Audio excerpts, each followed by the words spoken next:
दिल्ली की मुख्यमंत्री रेखा गुप्ता और उत्तर प्रदेश के पूर्व मुख्यमंत्री अखिलेश यादव के बीच जो एक जुबानी जंग चल रही थी वो लगता है अब शांत हो गया है। दिल्ली की मुख्यमंत्री रेखा गुप्ता ने माफी मांग ली और इसी के साथ ही अखिलेश यादव ने उन्हें माफ भी कर दिया है। सोशल मीडिया साइट पर अखिलेश यादव ने लिखा है कि क्षमा मांगना एक बहुत बड़ी उपलब्धि है और क्षमा कर देना उससे भी बड़ी उपलब्धि है। और इसी के साथ ये विवाद अब थमता हुआ दिख रहा है। ये पूरा मामला है क्या, मैं आपको बता देती हूँ। दरअसल एक इंटरव्यू के दौरान रेखा गुप्ता से जब अखिलेश यादव को लेकर रिएक्शन मांगा गया तब रेखा गुप्ता ने उनके खिलाफ विवादित टिप्पणी की थी, आपत्तिजनक बात कही थी, उन्हें टोटी चोर तक कह दिया था। ये वही शब्द है जिसका इस्तेमाल बीजेपी के तमाम प्रवक्ता, समाजवादी पार्टी के राष्ट्रीय अध्यक्ष और उत्तर प्रदेश के पूर्व मुख्यमंत्री अखिलेश यादव के लिए करते रहे हैं।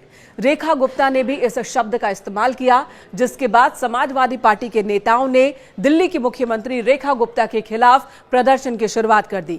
खूब हंगामा किया, विरोध प्रदर्शन किया। समाजवादी पार्टी के कार्यकर्ता, नेता उत्तर प्रदेश से लेकर दिल्ली तक सड़कों पर बैठ गए और उनकी यही मांग थी कि रेखा गुप्ता को अपने इस शब्द के लिए, अपने इस विवादित टिप्पणी के लिए अखिलेश यादव से माफी मांगनी चाहिए। इसी बीच अखिलेश यादव ने भी एक प्रेस कॉन्फ्रेंस की और उन्होंने कहा कि जो बात रेखा गुप्ता ने कही है वो उन्होंने कही नहीं बल्कि उनसे कहलवाई गई है। जानबूझकर इस तरह की टिप्पणी करवाई जा रही है और एक साजिश उनके खिलाफ हो रहा है। साथ ही उन्होंने इस पूरे विवाद को पीडीए से जोड़ दिया।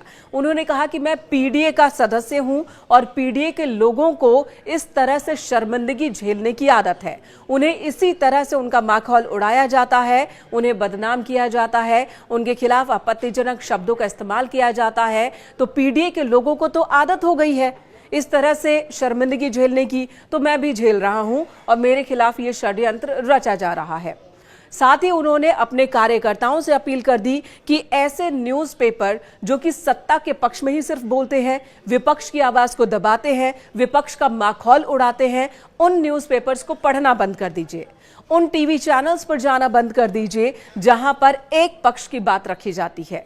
इस तरह से ये विरोध प्रदर्शन बढ़ता चला गया। इसी बीच दिल्ली की मुख्यमंत्री रेखा गुप्ता से जब फिर इस पूरे विवाद को लेकर रिएक्शन मांगा गया तो एक इंटरव्यू के दौरान ही उन्होंने खेद जताया।